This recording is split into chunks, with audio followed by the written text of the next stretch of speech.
Hello everyone, thank you for joining me for this plan with me. For this week I'm using a kit from Sadies Stickers. It is the February 2023 mystery kit. Absolutely beautiful, beautiful, beautiful kit. I cannot say enough about the colours, the format, the clip art, everything. Absolutely stunning. Very, very pleased that I got this kit. I won't drone on about mystery kits. I've said in previous videos how brilliant they are for value for money, so highly recommend them if any of the mood boards take your fancy. I will not be talking about plans specific to this week because I have not filmed a plan with me in a hot minute and I'm feeling very rusty anyway. But just to say, a lot of the stickers that I pull in, I use the MIDI boxes from Pretty Pink Co. I've immediately forgotten the name. The sort of layering boxes from Paper Trail Plans, script from Paper Trail Plans, headers, date covers, are from Panther Design. Those are the main ones. And then the icons that I use this week are from White Day Stationery. So I'm just kind of, I suppose, just going to catch up on life in general. It feels like it's been ages since I last did a plan with me. I'm not actually too sure if it's been a month or however many weeks it's been. But a lot has been going on. So I guess I'll go positive stuff first. It was my husband's birthday, early July, and I was so excited to make a fuss over him. For my 30th birthday coming up in February, we're going to go to Walt Disney World, and I just wanted him to feel that same kind of level of engagement and celebration in his own birthday, even though it's not a big birthday. I feel like he doesn't get celebrated enough, really. And last year he had COVID over his birthday, so I just kind of wanted to make a big fuss. So I organised for his two best friends to come over from Sweden, and we just had the most incredible sort of 2.5 days together, showing them all the places that are our favourite places to eat. We took them to the place where we would have had our wedding breakfast had we not got married during COVID. It was just really, really wonderful. We did this experience called Wake the Tiger, which was just so crazy and so fun. It was like Crystal Maze, but without the kind of competitive element. It was just really, really good fun. My husband absolutely loves anything Tom Cruise, so we showed them the film Top Gun because he talks about it all the time, references it all the time, and now they can't stop saying Danger Zone. And they keep doing all these little quotes to each other when we're on games calls, which is very amusing to listen to, that finally that can kind of be shared as a group. So some really, really wonderful, wonderful memories were made on the days that they were here. So that was wonderful, really, really wonderful.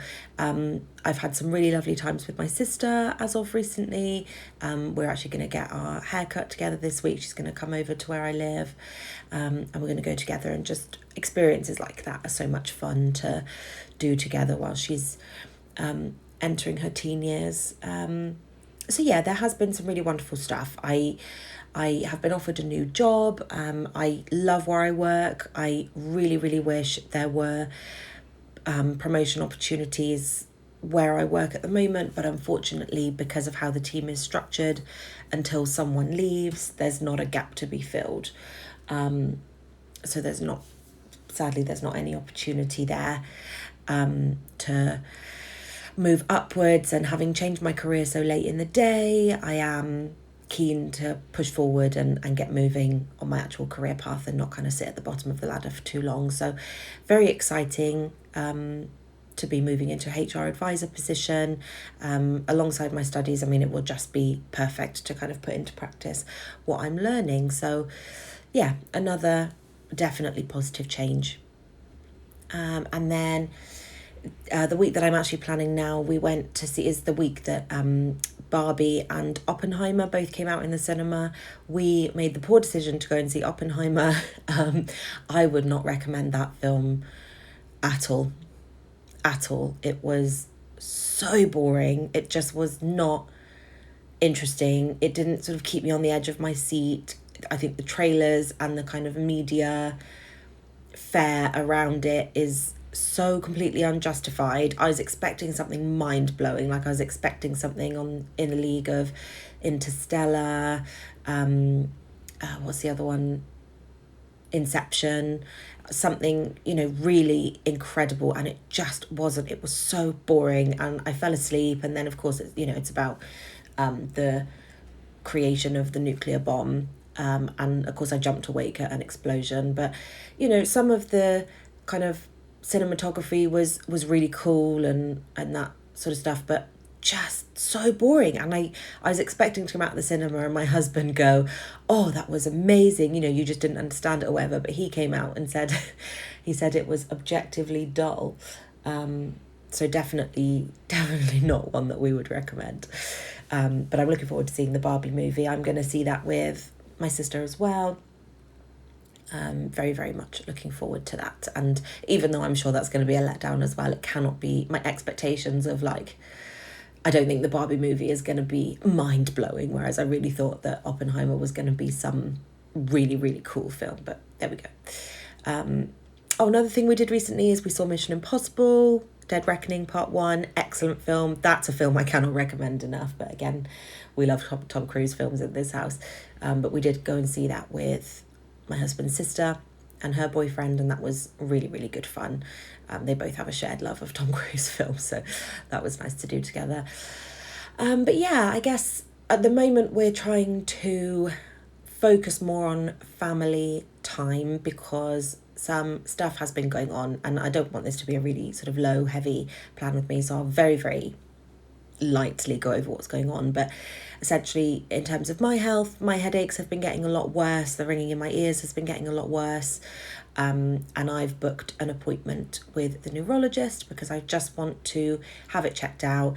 And I think while I deal with my food addiction issues around trying to lose weight, because that's now going to be a much longer journey than I expected, if it is still just water pressure on the brain, fluid pressure on the brain, that is the problem here, I'll just go ahead with the lumbar puncture, get it booked, get it sorted in the short term, and continue to work on weight loss in the long term, and hope that kind of I'm able to manage it via my weight in the future.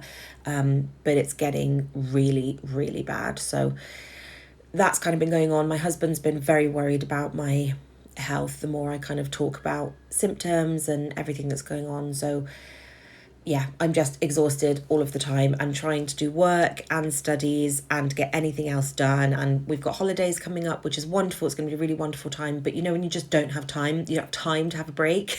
That's kind of where I'm at. Because I need the rest in order to get stuff done. But that stuff still has to be done. I can't rest and then go on holiday. So a lot going on at the moment. And then very sadly, in addition to that, my husband's nan passed away. She was such a charismatic character. She told the best stories. She was a really wonderful person and was very much the life and soul of every family get together. They knew it was coming for years. They've kind of been anticipating that her life was coming to an end. But all the same, it's incredibly sad when it happens. So we've kind of been preparing for her funeral. In addition to that, his mum has had to have surgery on her ankle. So she's been kind of not able to walk properly. Her mum actually died while she was in the hospital. I mean, it was just the worst timing for anything. So yeah, and again, that was a few days before my husband's birthday, so it was just sort of very difficult to balance all of the different things that were going on at the same time, trying to make sure everyone's feelings were considered and thought about, whilst also not actually being able to change plans so late in the day. So that was very, very difficult to navigate, and it was exhausting. I slept so much and I was very, very physically ill after his friends went home. I think it was just the pressure of everything had been building, and just trying to make sure that everyone is okay was a lot. And then on top of that, on my side of the family, I don't, again, it's really difficult to know how much detail to go into because I know some family members watch these videos, but my mum has been, I don't say diagnosed, they've found a tumour in the back of my mum's head. At the moment, it's on the outer layer of the brain, however that works. I'm not at all medically aware of these terms. And it's kind of pointing inwards. So if it continues to grow, we don't know how fast it's growing. We barely know how big it is. It's taken a while for her to get the right appointments. But that has been so heavy to process as well. So that's kind of why I've not had the time and the headspace to film Plan With Me's and record the videos. But I have very much missed it, and I'm glad that I filmed this one. I love how this spread came out, so I am glad that I filmed this one. But yeah, that's a little kind of vague life update, and apologies if that was very heavy towards the end, but it's difficult to kind of get my head into a oh, here we go, here's some fun plans. But hopefully I will be able to get my head back in the planning game soon, and kind of focus on doing some Plan With Me's and catching up with those. It is very therapeutic and I do very much enjoy them. But anyway, here's some pictures of Wendy as always to end the video, and I will see you in the next one whenever that may be.